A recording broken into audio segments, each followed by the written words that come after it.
Hey there everybody, Brian here. In this video I want to show you this car here. This is a Hyundai Kona, but this is actually the entry model. So in Ireland that's called a signature model. So a lot of the videos you'll see show the very high specifications. This one is just to show you what you get when you go for the entry best price model in this Kona range. For anyone that's curious about the different specs in the car, I have two other videos. So there's this video here. This is going to be about Kona in general, so it's going to show you how it compares to other models and just a brief overview of the design of the car. And I have this video here which is basically going to run through the second and third models. So this one here is the first model, Signature. Second model is called Elegance. Third model in Ireland is called N-Line. So this video is going to run through the second and third models, N-Line and Elegance, whereas this one's all about this one here, Signature. One other way I suppose of thinking about this video is everything that you see on this particular car is standard on every Kona. And then the models that come after then start to build on this as a foundation. So the first thing that we see, nice badging that's on the back of the car, which is on all the Konas. I really like the way that's done. I love the LED strip that goes from left to right. It looks super cool at night time. And if you look at the car here, brake lights and indicators are in through here. One thing I think they've done a really good job on, and I know this is like not a very fancy feature, but it has parking sensors on the rear. It's got a camera. It's got parking sensors on the front. I think for a car that's this price range, parking sensors is super important, and the fact that they've included a standard on every model with a camera I think is a really good idea. On these signature models then, the cladding that goes around here and goes all the way down around the side of the car, up along here, you'll see it on the front and around the back as well. That's all going to be a standard type of grey colour. This particular car is what's called a cyber grey. And then in terms of opening the boot, this is where your reverse camera is, and beside it then is the switch to open up the boot. The boot, to be fair, is much bigger, so you will see in some of the other videos I have the comparisons, but this is way bigger than the old model. So you have a spare wheel down through here, and then this boot significantly jumps by about 30% compared to its predecessor, so it's quite useful. And up through there then, just a nice little LED style light in through there to illuminate the boot at night time. It's got a hard parcel shelf along there, and then to close down the boot you have this grab handle here. If you're not an idiot like me and you're actually able to close the boot properly, anyway, there you go. Windows won't be privacy, but they will be UV tint, so a little bit of tint to stop UV rays getting in, and that then protects obviously the occupants inside the car.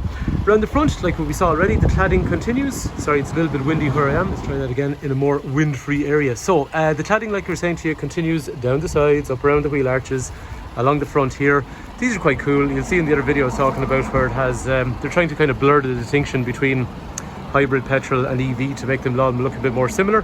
So these kind of, you know, they're just decorational vents in this case. They're probably more functional on the electrics. Up here, a lot of people ask about this.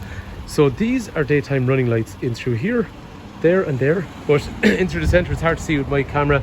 They stop around there, and then past that they are parking lights that become much brighter daytime running lights when the lights are off. Down here, which I think is really cool, it's an entry model, but it actually gets LED full and dipped headlights. So they look really classy and upmarket, but they're actually, they give better light on the road as well. So I think that makes the car classy and upmarket looking. Right, so the key has a really nice cool shaped, so they're all remote, what's the word I'm looking for, keyless entry even. That's to open up the boot, just to allow you to access the boot, lock and unlock the car. The idea of one of these though is that you leave it in your pocket and you walk up to the car, and then to lock the car you press this button here, and to unlock the car you press the same button in through there. For the rear of the car then, you're going to have child locks back through here, electrics for windows in through there. This is a customer's car that's just arrived, so I just want to leave the plastics on it for the moment, but that is the material that you get. The other video, this gives you decent kind of comparisons to the previous model, so if you want to compare to the old one, that video will be quite useful. 3 head restraints, 3-point safety belts, ISOFIX for both of the rear sides, and then after that a little bit of storage down there. 2 USB-A points, sorry, USB-C even, so they are new. The old ones were USB-A, these are the smaller USB-Cs, obviously faster charging. That's the good news on those. But it means for a lot of people they'll have to get a USB-C adapter to go with their normal USB-A unless they have a pretty modern phone. Electrics for windows and mirrors. Height of the seat is completely adjustable.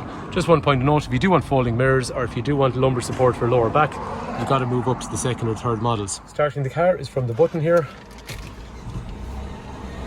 Nice big screens, and then brake reach for the steering wheel. Wipers over through here, they're manually controlled. Lights over through here, so they're automated for daytime, nighttime, and also if I push this up here, they're automated for dipping when they meet traffic and going fully lit when you go into an unlit area. This is Bluetooth controls and radio controls. These are cruise control functions and lane keep assist functions also.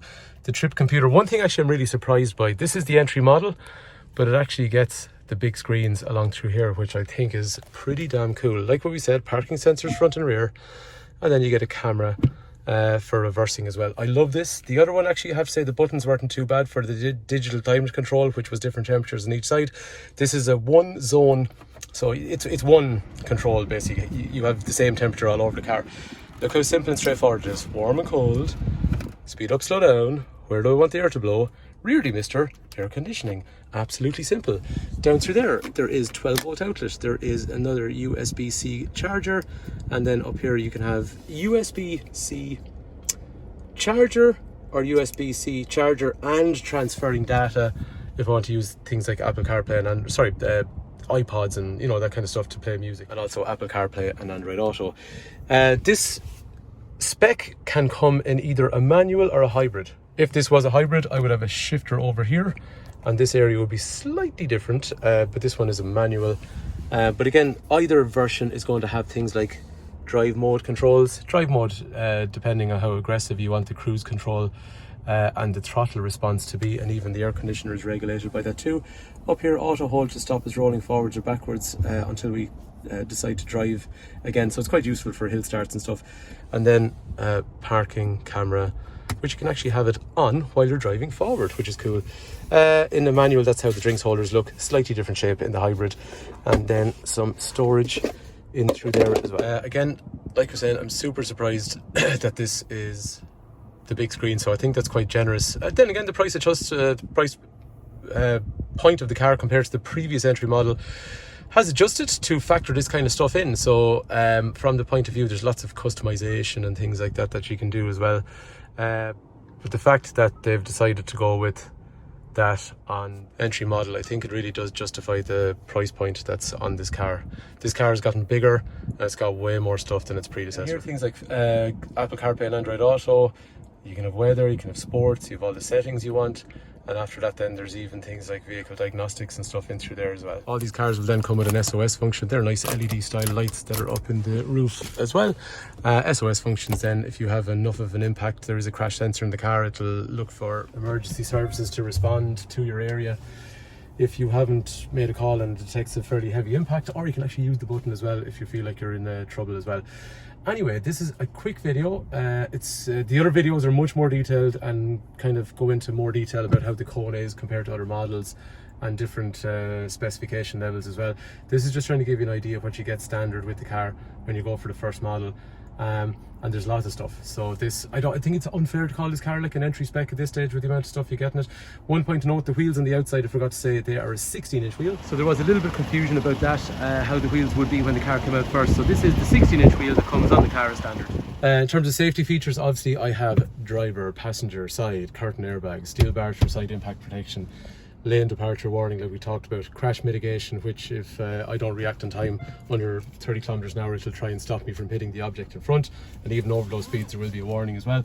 And even now these days, this here is on the steering wheel, and I've looked at this. If I take my face away, if I look away from where I should be looking, as in on the road, it detects that and it warns me to say that I'm not concentrating. And it also has the driver attention, which means if your steering inputs and other driving inputs are inconsistent, it'll also warn you that you're probably getting tired. So they become super safe, and that's why some of these cars get more expensive. They get a lot more stuff. So it's unfair to call this car the entry model because there's so much stuff in it, but it is technically the first model available in the range. Anyway, if you want any information on the car, Brian is my name. 086 843 1945. Fitzpatrick's Garage. We are a family run business in operation for over 70 years. So if you want to know anything, if you're watching on YouTube, just let me know in the comment section below.